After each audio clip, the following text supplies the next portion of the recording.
Mengikut Yesus keputusanku. Ya. Mengikut Yesus, 2 ya. Mengikut Yesus keputusanku. Mengikut Yesus keputusanku. Mengikut Yesus keputusanku. Ku tak ingkar, tetap ku ikut walau sendiri. Tetap ku ikut walau sendiri. Tetap ku ikut walau sendiri. Ku tak ingkar, salib di muka, dunia di belakang. Salib di muka, dunia di belakang. Salib di muka, dunia di belakang. Selamanya, selamanya. Mari kita bersatu di dalam doa menyerahkan ibadah kita, KKR kita pada malam hari ini ke dalam tangan Tuhan. Allah kami yang hidup, pencipta langit dan bumi. Allah yang memberikan nafas hidup kepada kami manusia. Kami bersama-sama mengucap syukur dan menyembah Dikau pada malam hari ini lagi. Karena kami masih dapat meneruskan KKR, penjaringan mahasiswa baru STT perjanjiannya. Kami berdoa supaya Tuhan dimuliakan di dalam ibadah dan kebaktian kebangunan rohani kami ini. Kami berdoa supaya Tuhan berbicara kepada kami dapat mendengar suara pencipta kami. Kami berdoa supaya Tuhan menjauhkan suara musuh iblis yang mau mengganggu kami. Tuhan Yesus, kami berdoa, berbicaralah kepada kami masing-masing dan berilah supaya kami dapat mengerti apa yang Tuhan sampaikan. Kami serahkan kebaktian kami ini, ibadah kami ini dari awal sampai akhir di dalam nama Tuhan kami Yesus Kristus. Amin. Ya, kita lanjutkan. Pertama, kita mengulangi dulu tema dari KKR ini, diambil dari Pengkhotbah pasal 12 ayat 1. Kalau saudara punya Alkitab, boleh membukanya, kita sama-sama membacanya. 2 ya. Ingatlah akan penciptamu pada masa mudamu, sebelum tiba hari-hari yang malang dan mendekat tahun-tahun yang kau katakan, tak ada kesenangan bagiku di dalamnya. Sekali lagi, 2 ya. Ingatlah akan penciptamu pada masa mudamu, sebelum tiba hari-hari yang malang dan mendekat tahun-tahun yang kau katakan, tak ada kesenangan bagiku di dalamnya. Pengkhotbah 12 ayat 1. Iya, sudah banyak diuraikan pada waktu-waktu yang lalu selama 3 minggu, tapi saya mengutip sederhana dari ayat ini. Dikatakan ada masa muda, juga ada masa tidak muda lagi. Semua mahasiswa STT masih muda, dosennya juga masih muda, tapi saya sudah menjadi tua. Ada masa tidak muda lagi. Dan firman Tuhan ini mengatakan, ingatlah penciptamu pada masa mudamu, karena akan datang hari-hari yang malang. Ayat 14 mengatakan, akan datang harinya Tuhan akan menghakimi setiap perbuatan kita yang tersembunyi, akan terlihat apakah itu baik, apakah itu tidak baik. Itulah ayat tema kita. Sekarang selanjutnya kita akan mendengarkan satu kesaksian dari seorang tua. Ya. Selama 3 minggu ini semuanya orang muda yang berikan kesaksian. Terima kasih Pak Romanto. Ya. Orang tua yang pada waktu masa mudanya dia mengingat penciptanya. Sekarang dia sudah tua, dia berbahagia. Siapakah orang tua itu? Saya sendiri ya. Ya. Sudah mungkin hampir semua mengenal saya, tapi saya ingin mengatakan nama kecil saya. Nama kecil saya Rosna Adelina Simanjuntak. Ya. Tahun 1973 akhir Tuhan menyatakan anugerahnya kepada saya orang berdosa. Di situ saya menerima Tuhan Yesus menjadi juru selamat saya. Dosa saya diampuni, saya lahir kembali oleh kuasa Roh Kudus. 1979 saya menyambut panggilan Tuhan untuk melayani Dia. Jadi kesaksian saya ialah dalam skop 1973 sampai 1979. Ini masa pembentukan Tuhan dalam hidup saya. Ya. Sama seperti saudara-saudara yang muda, saya dulu juga punya cita-cita. Ya.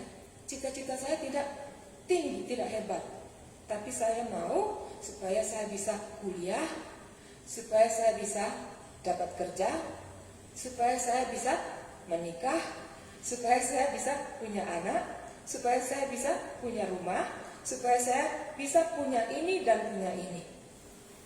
Singkat, sederhana, saya mau hidup saya diatur oleh saya sendiri. Inilah intinya.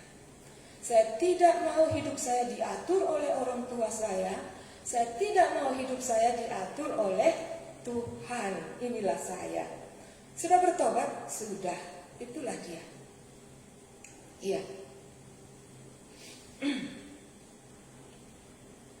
Sehingga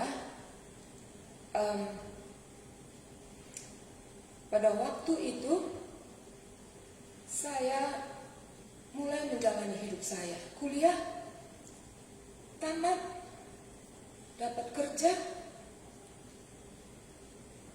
punya pacar untuk teman hidup. Begitulah saya waktu itu. Jadi termasuk sukses ya. Bisa saya katakan semua sampai saat itu yang saya inginkan ada. Iya. Jadi sesudah saya bekerja, saya dulu kuliahnya bahasa Inggris, jadi saya mengajar bahasa Inggris di daerah Polonia, Medan. Sesudah 1 tahun saya mengajar, 1 kali pulang dari sekolah mengajar, dalam hati saya berpikir, apakah ini akan terus menjadi profesi saya? Sampai mati saya adalah guru bahasa Inggris. Itu mulai ada dalam hati saya. Iya. Kemudian satu lagi yang jelas dalam hati saya. Tuhan mau supaya saya menyerahkan hidup saya untuk melayani Dia. Inilah dia. 2 hal ini makin hari makin kuat terdengar dalam hati saya. Makin tidak bisa saya abaikan. Iya. Yang pertama tadi, saya mau hidup untuk diri saya, dan saya berpikir apakah ini terus menjadi profesi saya. Yang kedua, suara Tuhan yang mengatakan, saya mau hidupmu engkau berikan kepada saya. Tidak ada yang lain, saya yang mengaturnya. Demikian. Iya. Jadi saya singkatkan, Pada waktu itu saya pikir ini hanya sederhana saja. Kan tidak salah kalau saya bekerja, tapi saya nanti melayani Tuhan, menolong hamba Tuhan. Saya akan menjadi orang yang paling rajin menolong pendeta nanti di gereja. Kan gak salah, saya pikir begitu ya. Tapi akhirnya saya melihat ini sangat serius. Saya mengajak saudara-saudara untuk membaca satu bagian firman Tuhan, itulah dalam Lukas pasal 19 ayat 27. Lukas 19 ayat 27.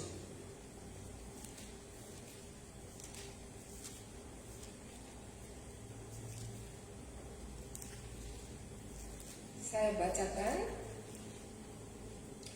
Akan tetapi semua seteruku ini yang tidak suka aku menjadi rajanya, bawalah mereka kemari dan bunuhlah mereka di depan mataku. Sekali lagi.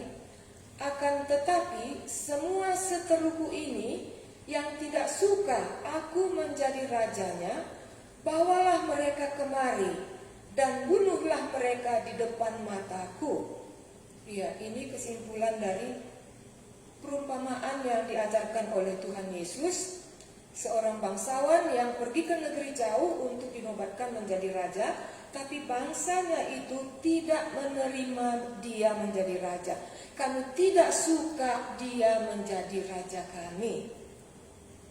Oh, saya pikir orang yang tidak suka Allah penciptanya, Yesus raja segala raja, menjadi raja yang mengatur hidupnya. Yang terjadi apa? Bawalah mereka, bunuhlah mereka di sini di hadapanku. Bring them here, execute them right here before me. Inilah yang dikatakan oleh raja itu kepada orang yang tidak suka dia menjadi rajanya. Serius ya? Saya pikir bertobat saja, diampuni dosa saya sudah cukup. Orang yang tidak menerima Allah, Yesus raja segala raja itu menjadi rajanya, saya yang tidak menerima dia. Inilah yang dikatakan oleh Tuhan Yesus. Karena saya tidak mau dia menjadi raja saya, sehingga dialah raja segala raja, tidak ada jalan lain.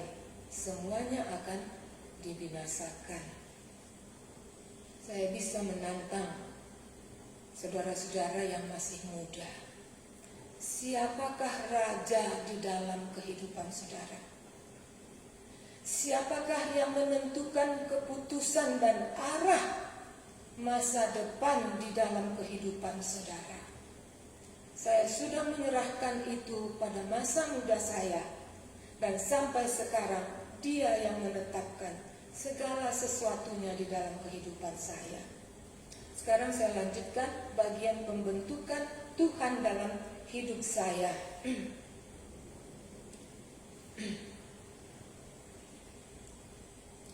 Iya, tadi sudah saya katakan, sesudah saya mengikut Tuhan mulai tahun 1973 sampai kepada tahun 1979, di situ ada dua hal yang makin kuat di dalam hati saya. Yang satu, tadi saya katakan, hidup saya ini masih dikuasai oleh diri saya sendiri. Dan sejajar dengan itu, ada bagian hidup saya, itulah bagian mempersiapkan untuk pernikahan, berpacaran. Baru bagian yang kedua, panggilan untuk mengikut Tuhan, untuk melayaninya penuh. Iya. Dan saya menyambut panggilan Tuhan secara penuh pada waktu itu, dan meninggalkan pacar saya dan meninggalkan pekerjaan saya. Ceritanya bagaimana, Bu Kinti? Ya. Tahun 79 pertengahan, kami pada waktu itu mengadakan satu konferensi yang disertai dengan 500 orang. Iya. Dan pada waktu itu saya tidak sibuk sebagai panitia, jadi saya bisa mendengarkan firman Tuhan dari season kepada season yang lain. Di situ Tuhan melayani saya. Sampai saya meyakini Tuhan mengatakan, inilah waktunya saya mau kamu menyambut, kamu mengambil keputusan, menerima panggilan saya sepenuhnya untuk melayani saya. Itu titik balik, turning point bagi saya. Keputusan yang drastis, yang tidak mudah. 5 hari saya bergumul, iya atau enggak, iya atau enggak. Pada hari terakhir saya katakan, Tuhan, saya tahu saya bergumul karena saya tidak rela. Dan saat ini saya katakan, iya kepada Tuhan. Apapun yang Tuhan sediakan, saya katakan iya.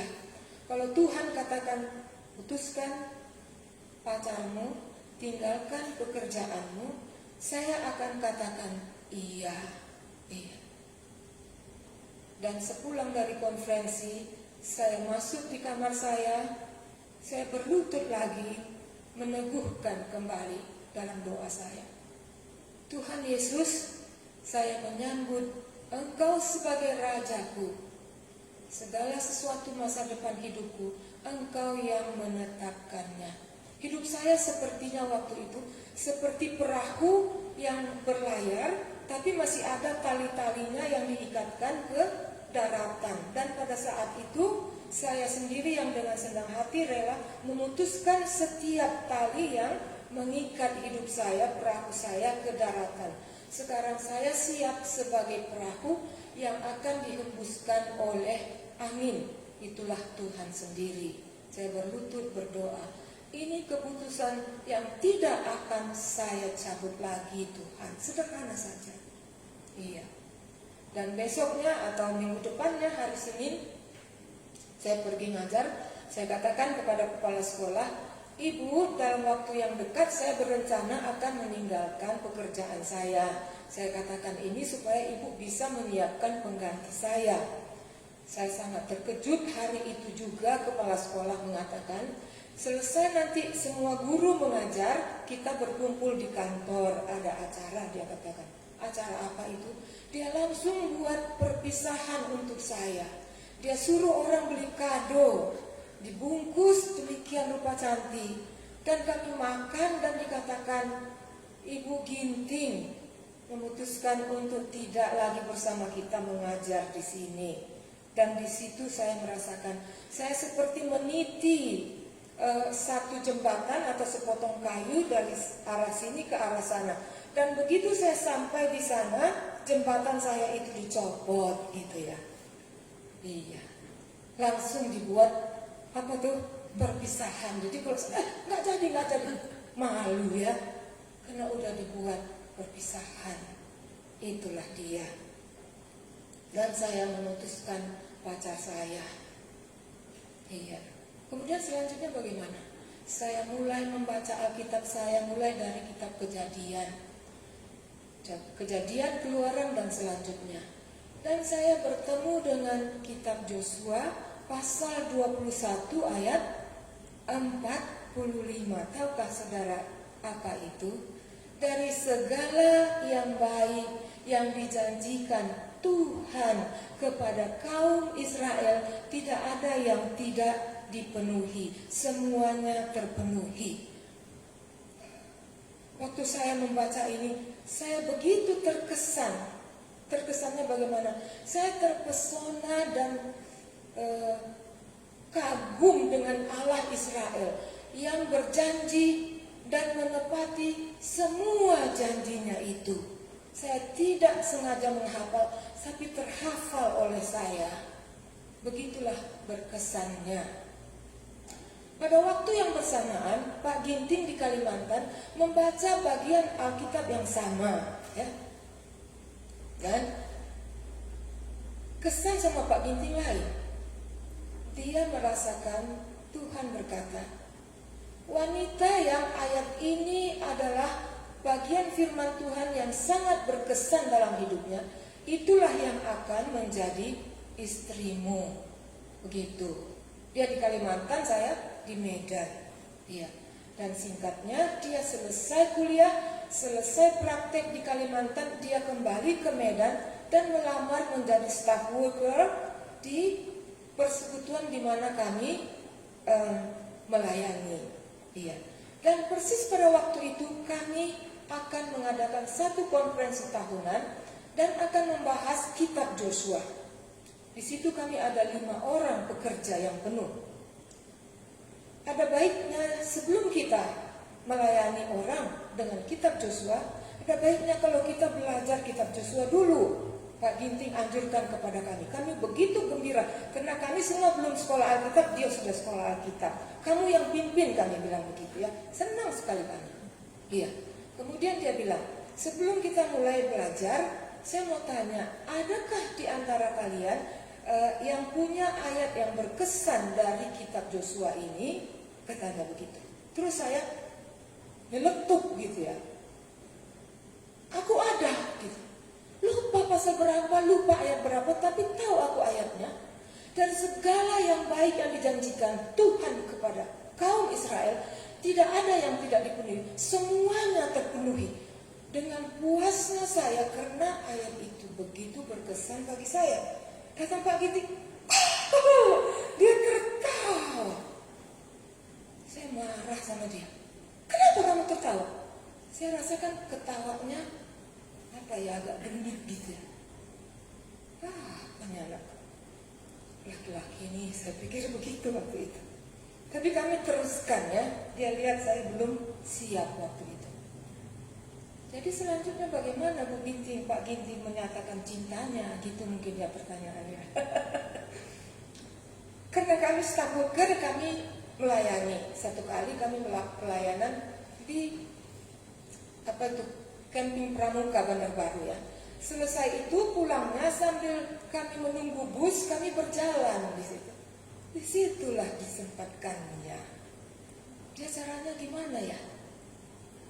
Iya, dia bilang, saya yakin bahwa kamu itu disiapkan Tuhan menjadi istri saya. Saya kayak ditimpa sesuatu. Orang apa ini ya? Pikir gitu waktu itu. Gak tahu mau buat apa saya. Diam saja saya. Terus yang kedua, saya ikat saja. Satu kali kami mau pergi ke bangunan rohani. Terus saya lagi berdandan gitu ya. Dia lewat, dia katakan, jangan tebal-tebal lah budaknya, kata dia. Saya datangin dia, diam sah. Jangan lagi kamu bilang begitu. Jangan lagi ulangi begitu. Saya rasa dia sudah mulai naksir gitu. Bagaimana caranya supaya cinta anak ini mati, saya pikir begitu. Kapanpun jangan lagi bilang begitu ya. Udah, saya bilang begitu. Jadi dia tahu saya belum siap gitu ya. Dari pihak saya. Saya pikir, oh Tuhan mengingatkan saya. Bukankah kamu berdoa untuk teman hidup? Iya Tuhan. Apa yang kamu doakan? Saya 7 tahun berdoa untuk teman hidup. Teratur tapi enggak ya begitulah. Apa yang kamu doakan? Anak Tuhan. Jadi pacar kamu itu anak Tuhan dulunya. Iya. Tapi dalam hati saya begitu jelas saya tahu ini tidak akan diakhiri dengan pernikahan pada waktu yang itu. Tapi yang sekarang ini Tuhan ingatkan, yang kamu doakan apa? Anak Tuhan. Yang kedua, orang yang mengasihi pekerjaan Tuhan. 2 kriteria ini adakah pada dia itu? Ada Tuhan. Tapi bagaimana dengan yang lain Tuhan? Dia orang kaya. Saya pikir gitu ya. Terus yang kedua, saya dulu gak pernah bayangkan suami saya itu lihatnya gini. Lihatnya gini gitu ya, lebih tinggi gitu. Terus lihat dia gini, bagaimana ini suamiku nanti? Aku pikir gitu ya. Begitulah saya bergumulnya. Sampai suatu saat saya merasakan Tuhan mengatakan, jika kamu tidak mau menerima Tiansa ini menjadi suamimu, maka silahkan kamu berjalan dengan keinginanmu. Saya takut dan itu tidak mungkin saya lakukan. Sehingga pada satu hari kami pacarannya baca Alkitab, berdoa, lucu kalian rasanya. Itulah kami. Dalam doa saya nggak sadar saya sudah iyakan. Begitulah dia. Iya. Waktu itu dikatakannya, waktu dia katakan, saya yakin bahwa Tuhan menyiapkan kamu menjadi istri saya. Saya bilang, Tuhan bicara sama kamu, Tuhan belum bicara sama saya. Saya bilang begitu. Tapi sesudah saya sendiri diyakinkan dan sesudah kami berdoa itu, maka disitulah saya menerima bahwa Pak Ginting ini menjadi suami yang Tuhan siapkan bagi saya. Dengan dasar firman Tuhan, Yosua pasal 21 ayat 45 itu, Tuhan mempersatukan kami sebagai keluarga. Iya. Saya mau tambahkan sedikit. Waktu kita masih di Jalan Letnan Perangin-Angin, ada satu keluarga suami istri yang muda. Mereka berbincang-bincang. Istrinya bilang, untung kalilah Kak Rosna itu dapat Bang Tiansa ya, katanya. Kami dulu disebut Bang Tiansa dan Kak Rosna begitu ya. Terus datang suaminya, apa? Suaminya yang kenal saya, Bang Tiansa itulah yang untung. Seperti jatuh ke tilam Bang Tiansa itu dapat Kak Rosna.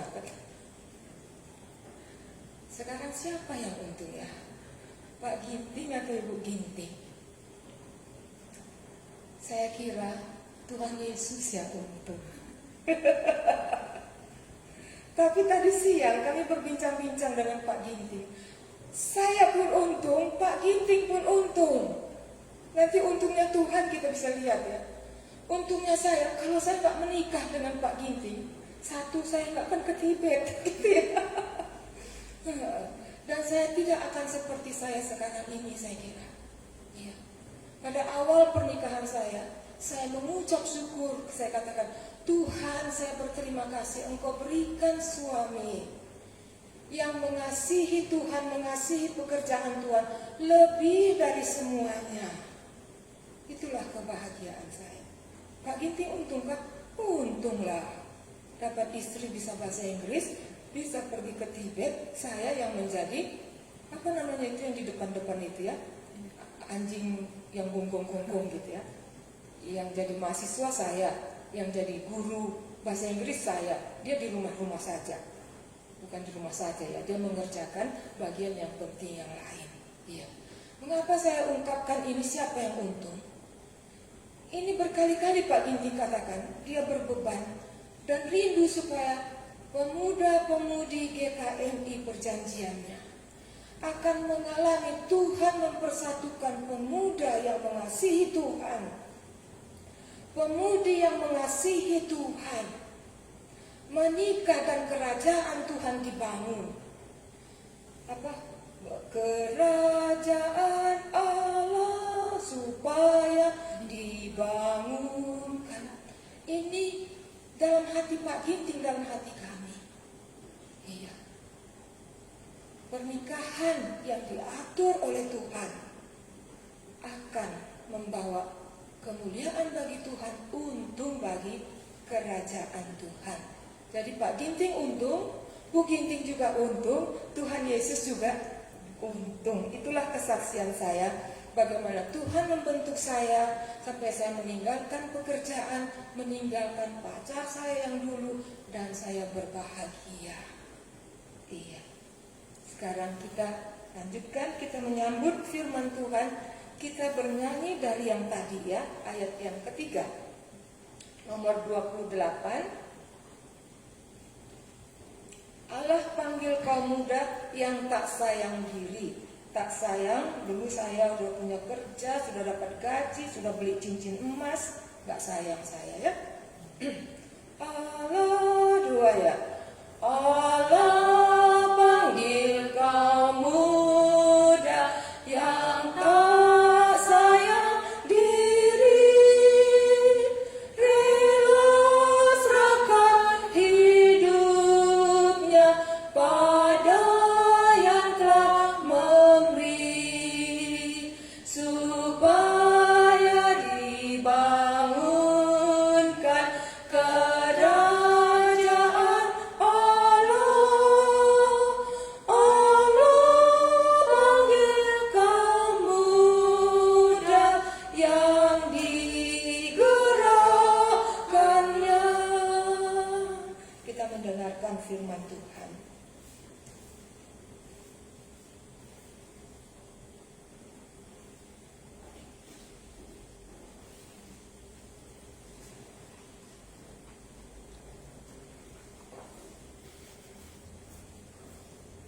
Mari kita baca Lukas pasalnya yang ke-5. Jadi dalam kesaksian ini setidaknya Anda bisa menangkap kenapa saya ada di atas mimbar ini. Bukan karena kehendakku, tapi karena Dia yang mau. Kita baca Lukas pasalnya yang ke-5.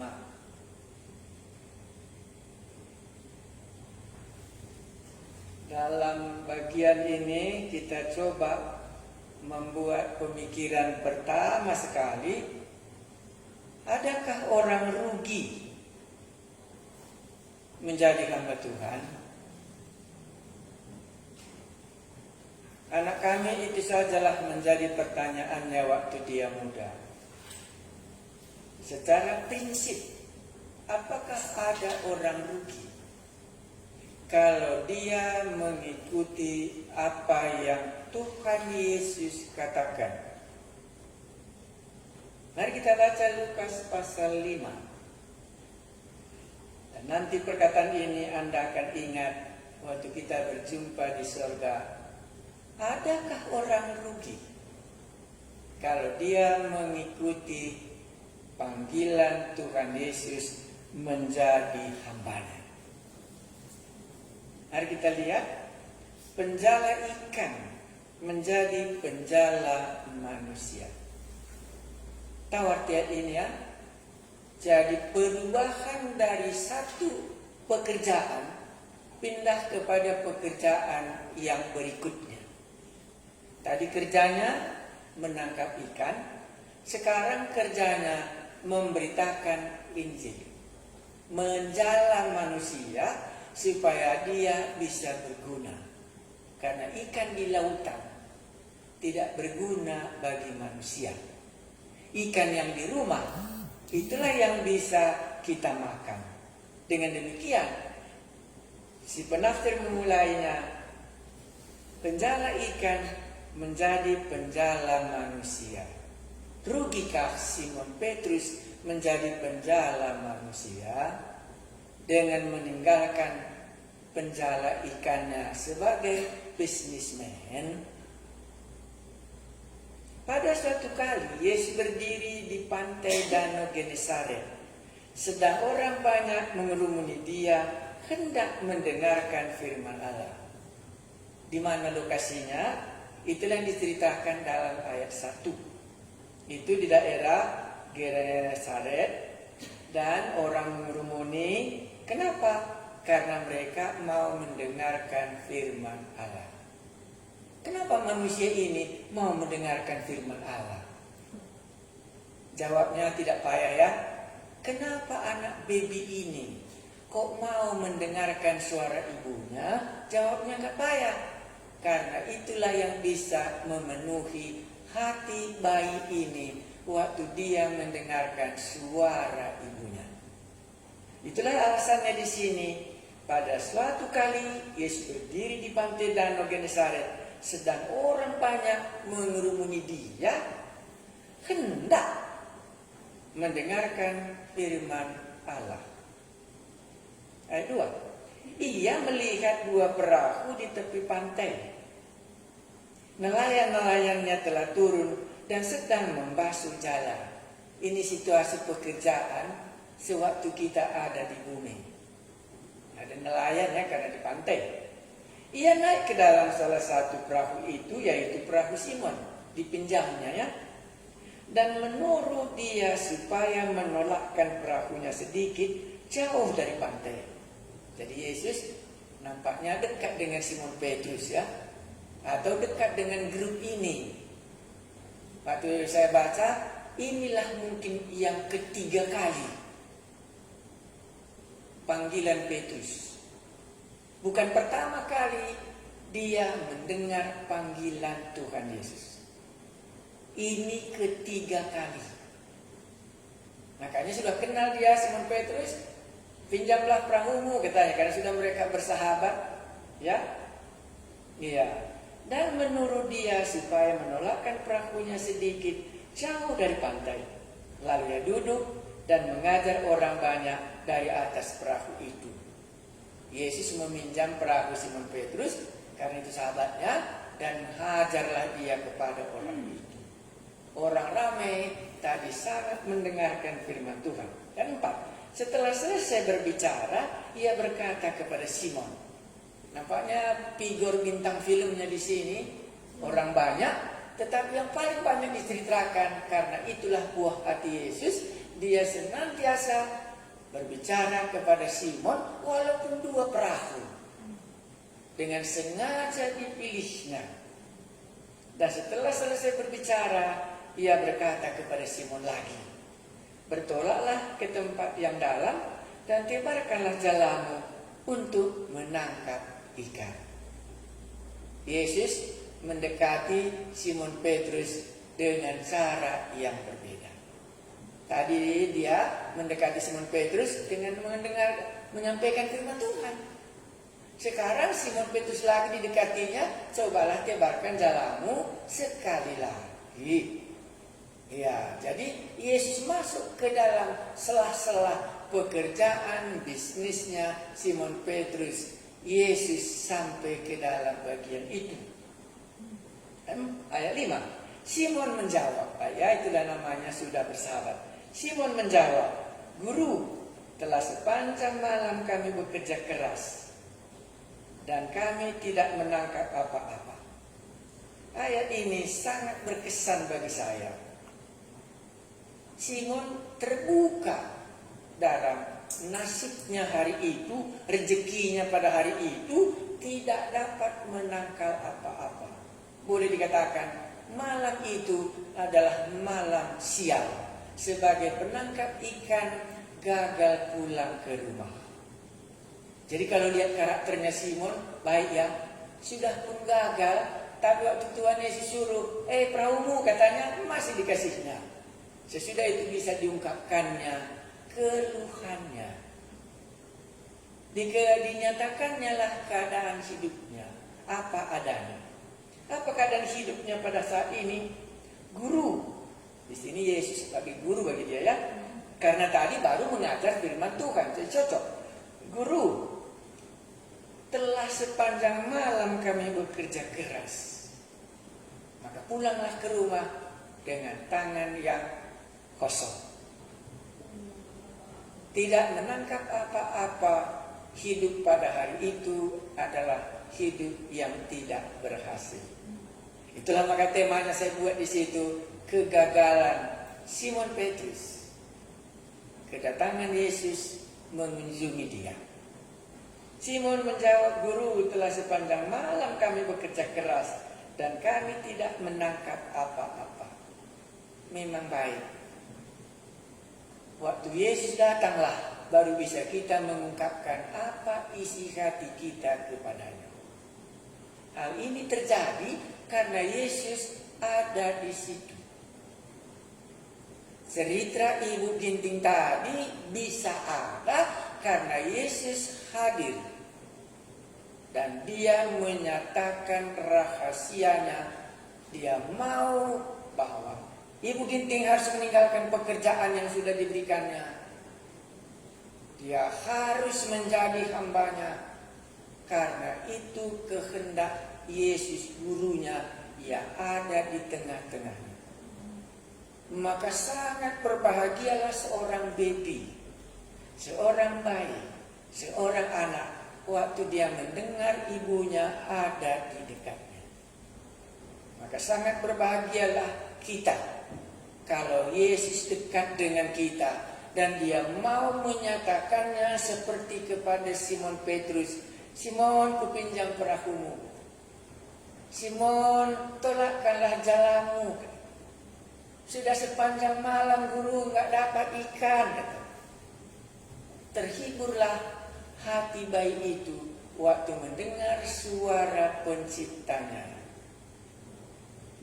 Apakah Allah itu kasar? Apakah dia mau merebut ke cita-cita kita itu? Apakah dia mau memaksa kita sesuai dengan kehendaknya? Saya tidak pernah lihat ibu memaksa anaknya. Membiarkanlah anaknya ini, kok sangat senang dia dengan ibunya. Makanya dikatakan di sini, bertolaklah ke tempat yang dalam dan tebarkanlah jalamu untuk menangkap ikan. Kenapa? Karena sudah semalaman tidak dapat ikan. Gurunya datang, penciptanya datang dan mau berbicara dengan dia. Dan yang paling malang di dalam hidup manusia itulah anak yatim piatu. Tidak ada ayahnya, tidak ada ibunya, dan tidak ada yang berbicara kepadanya apa kehendaknya. Maka berbahagialah kita kalau bisa kita mendengar apa yang Allah kehendaki dalam hidup kita itu. Simon menjawab, guru, telah sepanjang malam kami bekerja keras. Boleh juga Anda katakan, tanpa Yesus Anda akan gagal. Itulah keadaan Simon sebelum Yesus datang. Baru disambungnya. Dan kami tidak mengatakan, tetapi karena engkau menyuruhnya, aku akan menyebarkan jala juga. Untuk menyebarkan jala, Petrus mentaatinya. Untuk menangkap ikan. Kita perhatikan kali itu. Petrus apa katanya tadi? Aku akan menyebarkan jala. Karena engkau menyuruhnya untuk menyebarkan jala, aku melakukannya. Karena hal itu menutupi kekurangan ikannya supaya dia dapat rezeki. Simon Petrus mau melakukan hal itu. Apakah nanti terjadi seperti yang dikatakan guru ini? Tebarkanlah jalamu untuk apa? Untuk menangkap ikan. Karena mereka penjala ikan. Ayat 6. Dan setelah mereka melakukannya, Simon melakukan apa yang Tuhan Yesus katakan. Ini berkesan bagi kita ya. Iya. Pernahkah Anda melakukan apa yang dikatakan Yesus demi kepentingan Anda? Ini dia demi kepentingan Simon, makanya Yesus mengatakan tebarkanlah jalamu. Ini bukan urusannya dengan Yesus. Ini demi kepentingan Simon yang sudah gagal tadi, supaya kalau dia pulang nanti ke rumah, dia ada rezeki ikan yang bisa dibawanya. Yesus datang, bisa Anda katakan, memberikan rezeki kepada Simon. Tapi rezeki ini bisa terjadi, kenapa? Karena Yesus menurut. Kedua apa? Iya, dan setelah mereka melakukan apa yang dikatakan Yesus itu. Jadi Anda bisa katakan rezeki Simon Petrus datang karena Yesus memerintahkannya dan Simon melakukannya.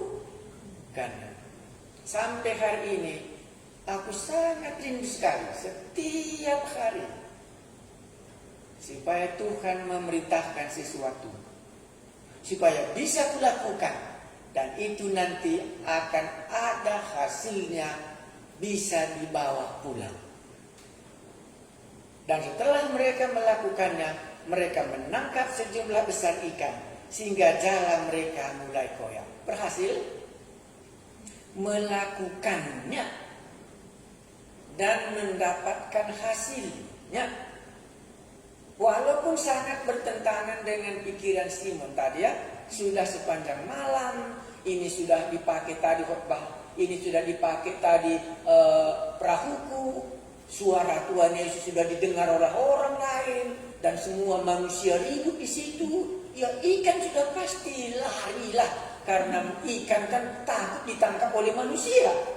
Tetapi karena engkau yang menyuruhnya dan aku yang melakukannya, maka mereka melihat ada hasil. Yang 7, lalu mereka memberi isyarat kepada teman-temannya di perahu yang lain, supaya mereka datang membantunya. Dan mereka itu datang, lalu mereka bersama-sama mengisi kedua perahu itu dengan ikan hingga hampir tenggelam. Mungkin Anda katakan, Simon, karena engkau mentaati apa yang dikatakan Allah, itulah maka kita berhasil pulang ke rumah. Mungkin mata semua saudara-saudara di Simon Petrus melihat berhasil kita pulang, karena engkau mentaati apa yang dikatakan oleh Yesus. 8. Ketika Simon Petrus melihat hal itu, ia pun tersungkur. Berkat membawa pertobatan. Ketika Simon Petrus melihat hal itu, ia pun tersungkur di depan Yesus. Tadi dipanggilnya guru, sekarang dia tersungkur mengakui bahwa Yesus itu rupanya berkuasa dan lebih bijaksana dari kami penjala ikan ini. Dia tersungkur dan menyembah. Orang Israel tidak pernah menyembah manusia, kecuali menyembah Allah. Dan tersungkurlah Simon Petrus waktu dia melihat ikan itu. Apa hubungannya ikan banyak dengan Simon tersungkur di hadapan Yesus? Bisa kita sambung di depan Yesus dan berkata, Tuhan, ini sudah berubah. Pergilah daripadaku, karena aku ini seorang berdosa. Ikan dapat, Yesus khotbah, tersungkur di depannya. Di belakang apa? Aku orang berdosa. Dia berdiri di hadapan Allah yang kudus. Seperti Musa ada di Gunung Sinai. Tersungkur dia dan melihat dosanya. Simon ini orang berdosa. Kita semua di hadapan Allah adalah orang yang berdosa. Bisa Anda bayangkan, Tuhan memberikan rezeki, tapi kita tersungkur di hadapannya dan mengakui dialah Tuhan dan mengakukan dosa kita. Di manakah dosa itu selama ini? Kenapa waktu dapat rezeki dia mengakukan dosanya di hadapan Allah?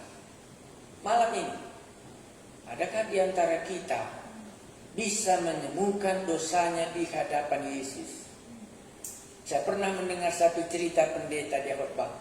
Topiku tinggal di restoran karena tadi malam kami makan dengan majelis-majelis.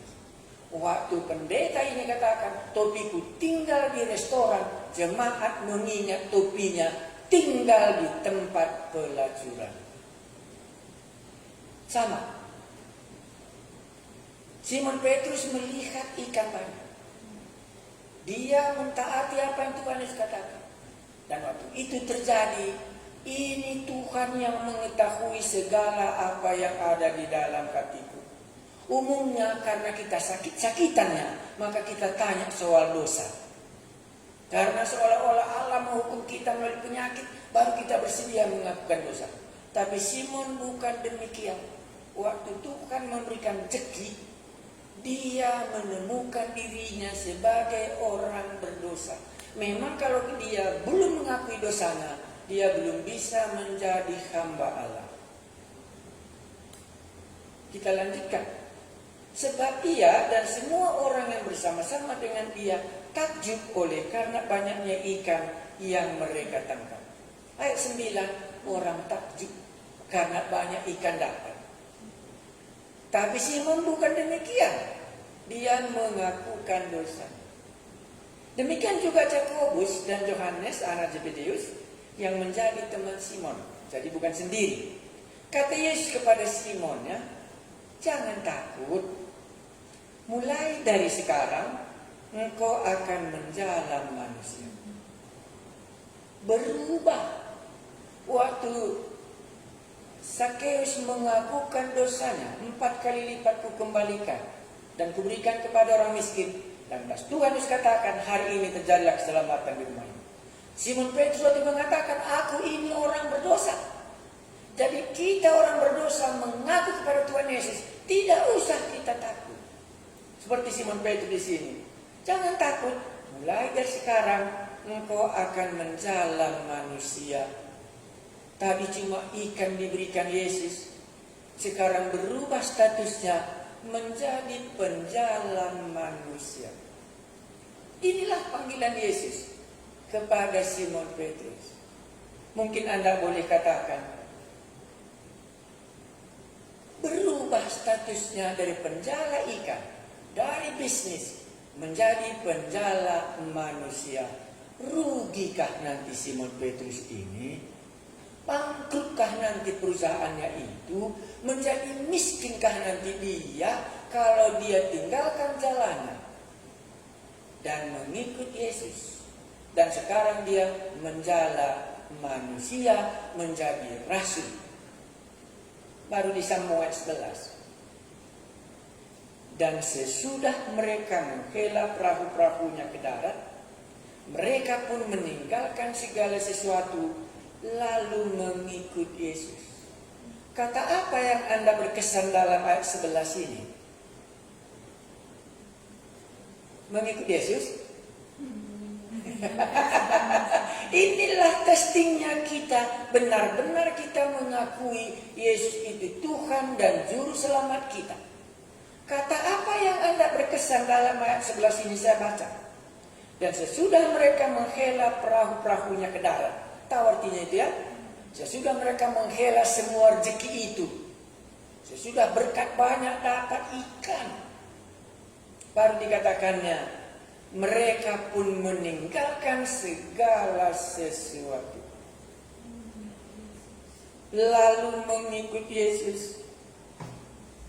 Saya ulangi.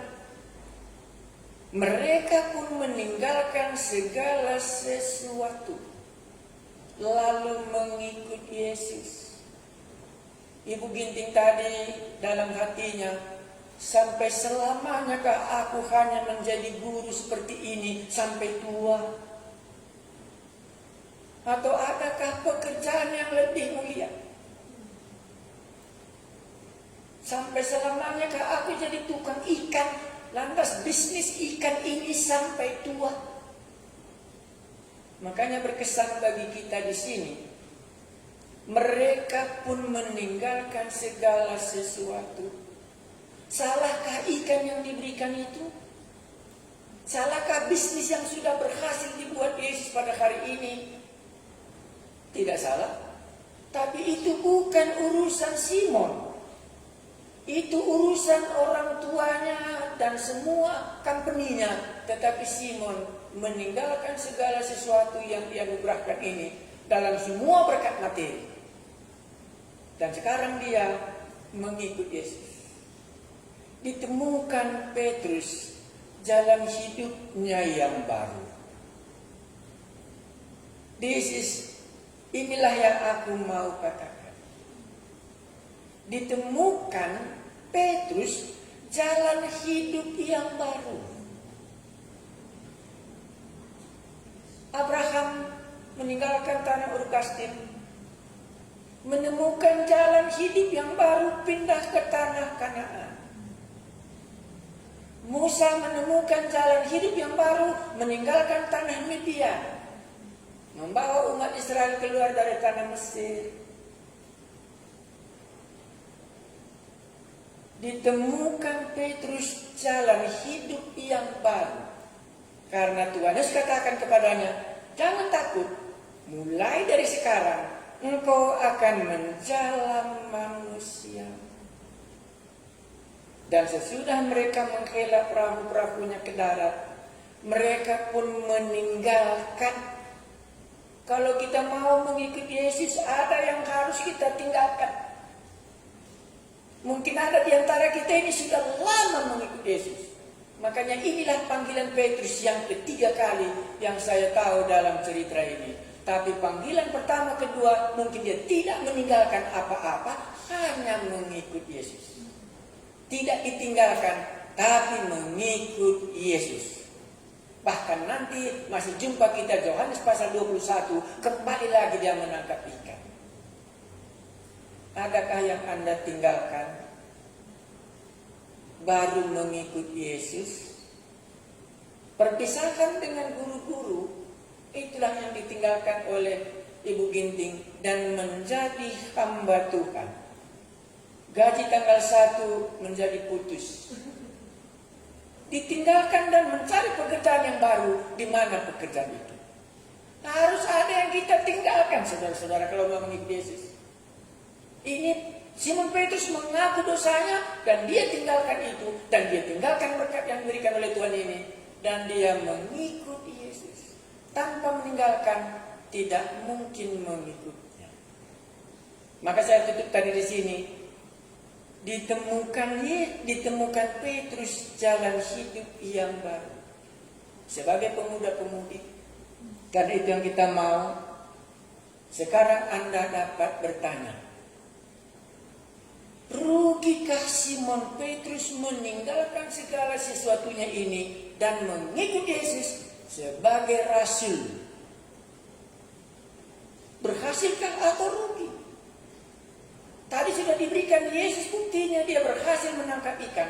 Tetapi dia akan kembali lagi, Simon Petrus ini akan berhasil mendirikan gereja perjanjian baru seluruh dunia. Pembesar-pembesar yang lain, orang-orang kaya yang lain, lenyap namanya semua.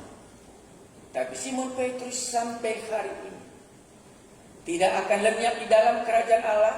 Dan tidak akan lenyap. Malam ini kita dengar bagaimana Simon Petrus menemukan jalan hidupnya yang baru karena Yesus memanggil dia. Bagi saya mengikut Yesus, panggilan ini tidak sedikit pun menjadi pertimbangan bagi saya. Bahwa mengikut Yesus jauh lebih baik daripada semua hidup apapun yang ada di dalam dunia ini. Jadi saya bangga sekali mendengarkan penciptaku itu. Sebelum malam tiba, maka masing-masing orang akan diadili. Dan di dalamnya lah kuharap Roh Kudus malam ini sesuai dengan doa yang aku panjatkan, supaya kami bisa melihat mengikut Yesus kapanpun tidak akan menyesal. Tetapi pengurus bisnis, pengikut yang lain semua, banyak yang akan mengalami penyesalan di hari tuanya, tapi tidak bisa lagi diulangi karena Tuhan hanya memberikan sekali hidup di bumi ini. Apakah Petrus menurut Anda menyesal? Supaya kita dapat mempertimbangkan Allah yang maha kuasa ini, apakah rugi mengikut dia? Apakah lebih berhasil nanti kalau Anda mengikuti cita-cita yang Anda harapkan? Dan saya harapkan cita-cita Anda itu akan terpenuhi. Supaya nanti Anda bisa melihatnya, inilah cita-cita yang berasal dari Allah. Dan sampai hari ini nama Simon Petrus sudah 2000 tahun lebih. Tidak pernah dikatakan dalam Alkitab ini, inilah orang yang menyesal hidup. Tetapi semua yang lain Anda akan bisa menemukannya. Kok sebentar cuma namanya terkenal, dan sesudah itu lenyap. Saya tidak tahu apa cita-cita Anda. Tetapi menyesalkah Simon Petrus menyerahkan hidupnya menjadi penjalan manusia? Berubah. Dia sudah menemukan jalan hidupnya yang baru. Mari kita berdoa. Kami telah mendengar cerita Yesus. yang menemui Simon Petrus dalam kegagalannya. Dan Yesus membuat dia berhasil dalam bisnisnya. Tetapi dalam berhasil itu dia menemukan dosanya. Dan di dalam mengakukan dosanya itu, Tuhan Yesus mengubah jalan hidupnya yang baru menjadi penjalan manusia. Hari ini kami masing-masing telah mendengarkan perkataanmu ini. Kalau kami sedang bergumul jalan hidup yang akan kami lalui. Mana tahu ada di antara kami menjadi hamba Tuhan itu, menurut dia itu pekerjaan yang menggagal dalam cita-citanya. Tapi kami berdoa supaya Roh-Mu yang Kudus mengangkatkannya, supaya nanti di hari tuanya dia bisa melihat. Inilah membuat Simon Petrus berubah. Dan sampai hari ini kami boleh katakan bahwa Simon Petrus orang yang tepat mendengarkan dan melakukan apa yang dikatakan oleh Allah. Adakah di antara kita malam ini dipanggil oleh Yesus bisa meninggalkan segala sesuatu dan mengikuti Yesus? Aku mau meninggalkan segala sesuatu karena Tuhan mengatakannya. Dan aku akan mengikut Yesus menjadi hambanya karena itulah yang dikehendakinya dalam hidupku. Dan setelah ku dengar kesaksian hamba Tuhan itu, dia tidak pernah menyesal. Dan bahkan sukacitanya dan tahu pasti akhir hidupnya orang yang berhasil membawa orang-orang berdosa bisa diselamatkan dan nanti bertemu di sorga bersorak-sorai dengan malaikat-malaikatnya, dengan Yesus yang hadir di tengah-tengah kita malam ini.